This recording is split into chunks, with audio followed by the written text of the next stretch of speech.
বড় বাজেটের ছবিগুলো সাকিবের ভাগ্যে গিয়ে পড়বে বড়টা, কেন আপনার রায়হান রাফিতে ধারণার মাধ্যমে আমরা নিশোকে পেয়েছিলাম, কিন্তু নিশোকে নিয়ে কিন্তু পরবর্তীতে অন্য বড় প্রডিউসাররাও কিন্তু কেউ আগিয়ে আসলেন না, এটা একটা সারপ্রাইজিং মানে বিষয়টা। কারণটা হলো মানে at the end of the day আমরা কিন্তু বড় পর্দায় গিয়ে বুঝে গেলাম যে নিশোর যে গ্রহণযোগ্যতা তাতে সাকিবের গ্রহণযোগ্যতা অনেক বেশি, কেন সিঙ্গল স্ক্রিনগুলোতে নিশোর ছবির কোনো ভাই ফেলেছিল নিশো এই যে ফেসবুক বা সোশ্যাল মিডিয়াতে কিছু বিতর্কিত কথা বলে, হুইচ ওয়াজ নট রিকোয়ার্ড আমার মনে হয়, ছিল এরকম বলার চেষ্টা করছে তারা। ওকে ফাইন, ওটা maybe it was a marketing strategy, but the thing is এটা মডারেট হওয়া উচিত ছিল।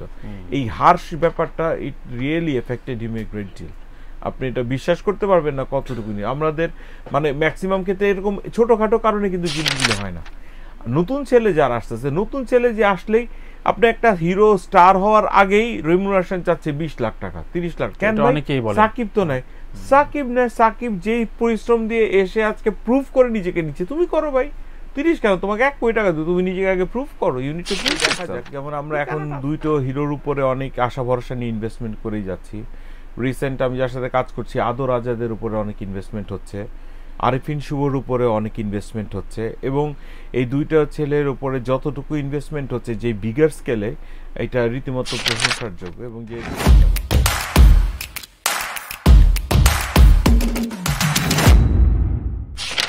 আপনি প্রসঙ্গটা টেনেছিলেন সেটা নিয়ে আমি একটু বলতে চাই যে ধরেন আমাদের এখন নিউ ভাইবের অনেকগুলো নির্মাতা এসছে যাদের নিয়ে অনেক সম্ভাবনার কথা আমরা বলি, বা এখানে এই সিটে বসে তারকারা বলেন যে অমুকে কাজ করতে চায়, অমুকে ফাটাই ফেলবে, সবাই তো আর ফাটাইতে পারে না, কিন্তু শুরুর দিকে আমাদের ট্রেলার পর্যন্ত খুব দুর্দান্ত হয়, অনস্ক্রিন এসে আমরা ওই 1-2 রায়হান রাফি ছাড়া আসলে খুব বেশি আপ টু দ্য মার্ক ছবি পাচ্ছি না।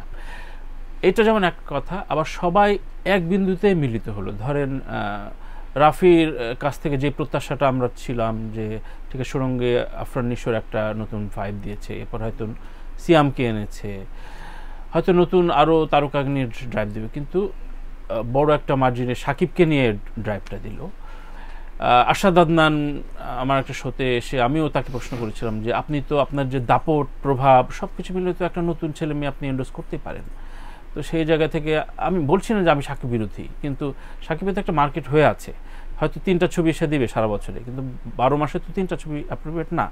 তো এই যে নতুন ছেলে মেয়েদের আসলে প্রডিউস করার এই বিষয়গুলো সব এক বিন্দুতে আমরা গত 4 মাসে যদি ইউটিউব দেখি, গণমাধ্যম দেখি, বড় বড় চ্যানেলের খবর দেখি, কবে তুফান আসবে, কবে রাজকুমার, এইগুলো নিয়ে মানে চর্চিত একটা ব্যাপার চলে আসছে, এবং একটা বারবার মোটর নেওয়া হচ্ছে ওকে সাকিব ছাড়া আর ফিল্ম ইন্ডাস্ট্রি চলবে না, একমাত্র বলতে বলতে আমরা এমন একটা মনস্তত্ত্বে নিয়ে গেছি যে চলচ্চিত্র আচ্ছা হিন্দি ছবি দেখবো না, হয়তো সাকিবের ছবি দেখবো। এই বিষয়টা কি কত বড় ক্রাইসিসের শিকার হয়ে আছে আমাদের ইন্ডাস্ট্রি? আমি একটা জিনিস বিশ্বাস করি, necessity is the mother of invention. বুঝলাম, ক্রাইসিস থাকলেই আপনার তৈরি হবে। এখন আপনি বলতে পারেন তো কবে তৈরি হবে, উই নিড টু ওয়েট। আপনি দেখা যাক, যেমন আমরা এখন দুইটো হিরোর উপরে অনেক আশা ভরসা নিয়ে ইনভেস্টমেন্ট করেই যাচ্ছি। রিসেন্ট আমি যার সাথে কাজ করছি আদর আজাদের উপরে অনেক ইনভেস্টমেন্ট হচ্ছে, আরিফিন শুভর উপরে অনেক ইনভেস্টমেন্ট হচ্ছে, এবং এই দুইটা ছেলের উপরে যতটুকু ইনভেস্টমেন্ট হচ্ছে যে বিগার স্কেলে, এটা রীতিমতো প্রশংসার যোগ্য। এবং যে প্রডিউসাররা আমাদের কাছে এসেছেন মানে কাজের প্রপোজাল নিয়ে, we are very much satisfied. কাজ করেও মজা পাচ্ছি, হচ্ছে না যে তা না। প্রবলেমটা হয় কি, আমাদের একজন নতুন প্রডিউসার যখন থাকেন তাদেরকে ওই পোস্ট প্রোডাকশনের পরে ছবি রিলিজের আগে যে পিআর বা মার্কেটিং এর ব্যাপারটা থাকে, এটা না বোঝানো যায় না যে একটা ছবি এখন পিআর বা মার্কেটিং এর বাজেট 20 থেকে 25 লাখ টাকা না হলে এটাকে অডিয়েন্সের কানে পৌঁছানো যাবে না। এটা কত গুরুত্বপূর্ণ এটাই বোঝেন না। কিন্তু এখন এই মার্কেটিং স্ট্র্যাটেজি ছাড়া, পিআর এর স্ট্র্যাটেজি ছাড়া ছবি বানানো জিরো, একদমই জিরো, একদম মানে কিচ্ছু পাবে না ছবিতে। কারণটা হলো একটা ছবির, এটা আমার অভিজ্ঞতা হলো, এটা আমরা একটা ছবি রিলিজ করেছিল জ্যাজ বস 2 বলে, আমার কাছে ছবিটা আহামরি কিছু মনে হয়নি, কিন্তু ওই যে তখন শিল্পী সমিতির সাথে ক্ল্যাশ করে রাস্তাঘাট বন্ধ টন্ধ করে এমন একটা পরিচয়ের সৃষ্টি হলো যে বস 2-র নাম সবাই জানে। এই বান্ডিল ছবিটা বাংলাদেশের ইতিহাসে সবচেয়ে বড় ব্যবসা করে বের হয়ে গেল তখন বিশ্ব যাবে, শুধুমাত্র অ্যাজ বিকজ দ্য নামটা শুধু মানুষের কাছে কানে কানে পৌঁছে গেছিল বলে। ওইটা থেকে আমি একটা জিনিস শিখেছি যে আপনি যদি মানুষের কানে নাম পৌঁছাতে পারেন, মানুষকে বোঝাতে পারেন দিস ইজ গুড, ছবি দেখতে লোকে আসবে। আসবে না যে তা কিন্তু না, তারা কিন্তু ছবি দেখতে আসছে, ডিপ্রাইভড হচ্ছে, তারপরেও কিন্তু আসছে। কেন বাংলাদেশে ভাই 20 কোটি লোক 56,000 57,000 বর্গ মাইলের মধ্যে বাস করে, এরা কই যাবে ভাই? They need to go somewhere, একটা রিলিফ তো লাগবে। আমি একটা যে out of my regular life আমি কোথায় যাব? সিনেপ্লেক্স দেখেন, ছবি যাই হোক, সিনেপ্লেক্স গুলো তো ব্যবসা করছে। ওয়াই? অ্যাজ বিকজ ছবি দিতে পার, মানে লোকের মানুষের তো এক্সকারশনের জায়গা নেই, তো সেই জায়গাগুলিতেই কিন্তু সিনেমা হলটা নিচ্ছে, ব্যবসা কিন্তু হচ্ছে। কিন্তু ওই যে বললেন সাকিব খানের উপর সব ঘুরে ফিরে এক জায়গাতে আসে কেন? ওই যে at the end of the day business. বড় বাজেটের ছবিগুলো সাকিবের ভাগ্যে গিয়ে পড়বে বড়টা। কেন আপনি রায়হান রাফিতে ধারণার মাধ্যমে আমরা নিশোকে পেয়েছিলাম, কিন্তু নিশোকে নিয়ে কিন্তু পরবর্তীতে অন্য বড় প্রডিউসাররাও কিন্তু কেউ আগিয়ে আসলেন না। এটা একটা সারপ্রাইজিং মানে বিষয়টা। কারণটা হলো মানে at the end of the day আমরা কিন্তু বড় পর্দায় গিয়ে বুঝে গেলাম যে নিশোর যে গ্রহণযোগ্যতা, তাতে সাকিবের গ্রহণযোগ্যতা অনেক বেশি। কেন সিঙ্গল স্ক্রিনগুলোতে নিশোর ছবির কোনো ভাইব ছিল না, দু একটা এক্সেপশন ছাড়া। বাট নিশো বা সুপার বন স্ক্রিন। আরেকটা প্রবলেম তৈরি করে ফেলেছিলেন নিশো, এই যে ফেসবুক বা সোশ্যাল মিডিয়াতে কিছু বিতর্কিত কথা বলে, হুইচ ওয়াজ নট রিকোয়ার্ড আমার মনে হয়। ওকে ফাইন, ওটা maybe it was a marketing strategy, but the thing is এটা মডারেট হওয়া উচিত ছিল। এই হার্শ ব্যাপারটা it really affected him a great deal. আপনি এটা বিশ্বাস করতে পারবেন না কতটুকু নিয়ে আমাদের মানে ম্যাক্সিমাম ক্ষেত্রে এরকম ছোটখাটো কারণে কিন্তু জিনিসগুলো হয় না।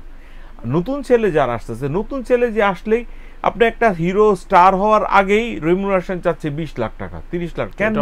সাকিব তো নাই, সাকিব নেয়, সাকিব যেই পরিশ্রম দিয়ে এসে আজকে প্রুভ করে নিজেকে নিচ্ছে, তুমি করো ভাই 30 কেন, তোমাকে 1 কোটি টাকা দিও, তুমি নিজেকে আগে প্রুভ করো। You need to prove yourself, you cannot ask for মোর।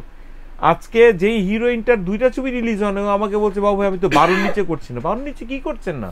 12 লাখ টাকা আপনাকে কোন ডিরেক্টর প্রডিউসার দিচ্ছে? নাটক করে আপনি 12 লাখ টাকা পাচ্ছেন? আরে ভাই what the hell is this?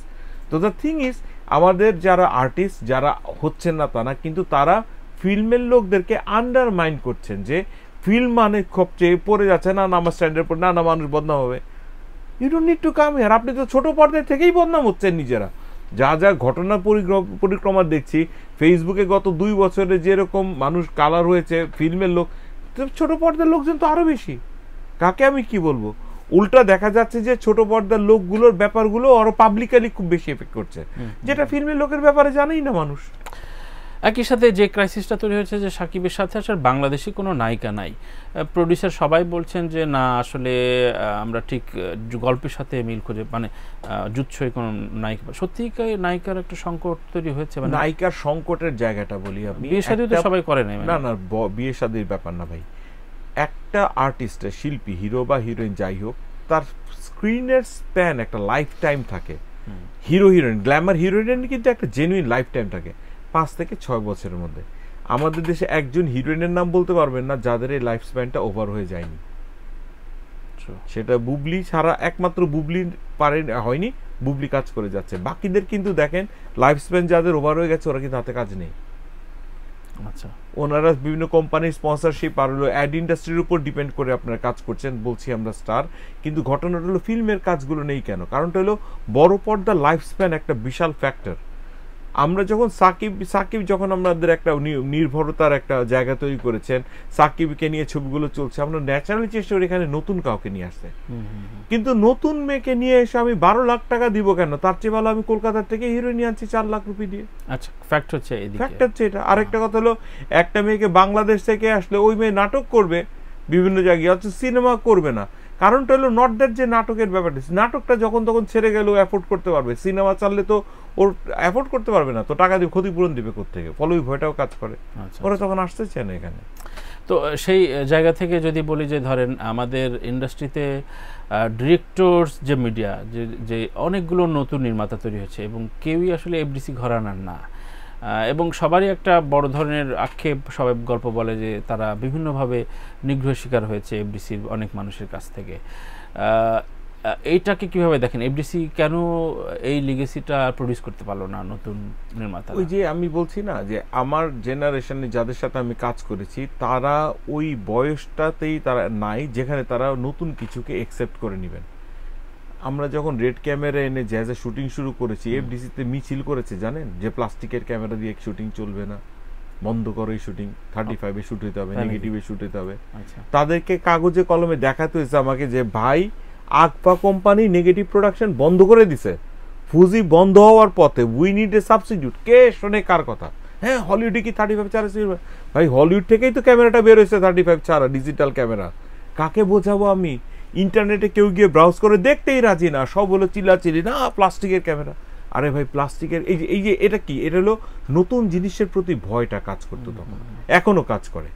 এই ভয়টা একটা ঝামেলা তৈরি করতে। আচ্ছা আচ্ছা, তার মানে আপনার সাকিব বা সাকিব উত্তর আপনি আদর আজাদকে অনেকখানি এগিয়ে রাখছেন। আদর আজাদকে এগিয়ে রাখবো না, আমি বলবো যে কাদের প্রতি সম্ভাবনা দেখছেন আপনি? এই তো নতুন মধ্যে Siam, he is a terrific actor. পরপর কয়েকটা তো ফেল করেছে। এটা হলো প্রজেক্টগুলি, তার যে ক্যারিয়ার স্কিল সেখানে পড়েনি। ওকে, মানে আপনার একটা ক্যারেক্টার, একটা লোক খুব ভালো আর্টিস্ট, কিন্তু তার যদি সে যদি জায়গায় গ্রিপের মধ্যে ক্যারেক্টার না পায়, চলবে না তো। যেমন আমরা একটা ছবি করেছিলাম শান ছবিটাতে সিয়ামকে কিন্তু ডেডিকেশন ছিল, কিন্তু ক্যারেক্টার অনুযায়ী ওই হাইটটাতে ওকে ম্যাচ করাতে পারিনি আমরা। লাস্ট গেল যে দামাল ছবিটাতে দামাল ছবিটাতে এত বেশি স্টার ছিল যে সিয়ামকে স্ক্রিনে ওইভাবে পাইনি। আপনার তারপরে এই একগুলি প্রত্যেকটা এরকম। আর সিয়ামকে নিয়ে কাজ করতে হলে, সিয়াম যদি এখন সুপারস্টার হতে যায়, বিপদ, কাজ করতে হবে।